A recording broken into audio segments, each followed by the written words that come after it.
Hello everyone, welcome to my channel BK Munna लाल।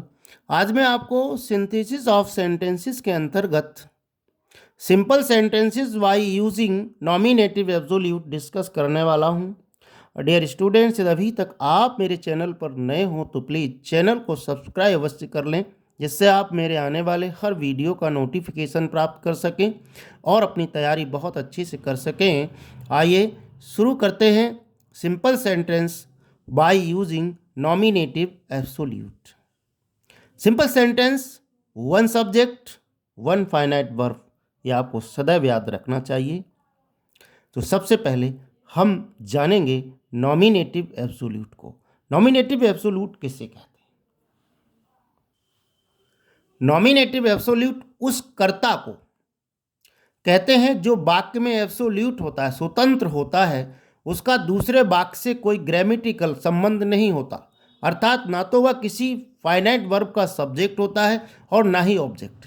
यदि संबंध होता तो वह पार्टिसिपल का प्रयोग करके बनाया जा सकता था, लेकिन इसमें संबंध नहीं होता है, स्वतंत्र होता है। दोनों वाक्यों की वर्ब में कैजुअल रिलेशन, कारण और परिणाम का संबंध पाया जाता है। वाक्य में कर्ता के स्वतंत्र होने का मतलब ये होता है, जैसे आई के साथ एम आता है तो वो क्रिया से बंधा हुआ होता है। हम आई के साथ बाज या अन्य कोई वर्ब प्रेजेंट में नहीं लगा सकते हैं। कर्ता अपनी क्रिया से बंधायमान होता है, परंतु जब हम सिंपल सेंटेंस बनाते हैं तो क्रिया का रूप बदल देते हैं, जिससे वह सब्जेक्ट स्वतंत्र हो जाता है, एब्सोल्यूट हो जाता है।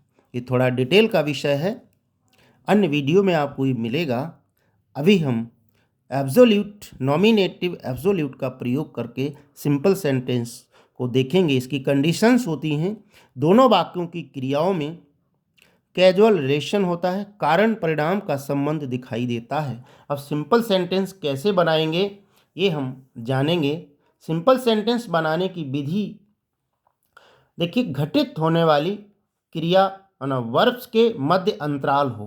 जो दोनों वाक्यों में क्रियाएं हैं, जो फाइनाइट वर्ब्स हैं, उनमें अंतराल हो, तथा पहले होने वाली वर्ब एक्टिव वॉइस में हो तो पहले होने वाली वर्ब को परफेक्ट पार्टिसिपल अर्थात हैविंग प्लस वर्ब की थर्ड फॉर्म में बदलकर परिणाम दर्शाने वाले वाक्य को कामा लगा करके ज्यों का त्यों लिख देते हैं।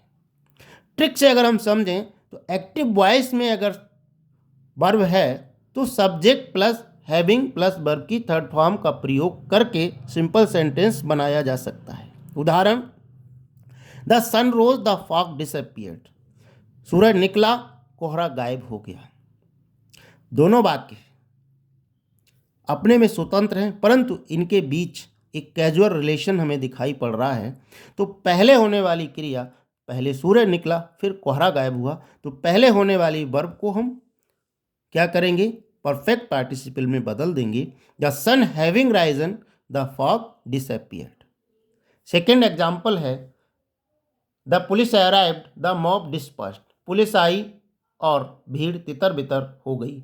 तो पहले पुलिस आई, इस वाक्य को हम बदलेंगे, the police having arrived the mob dispersed.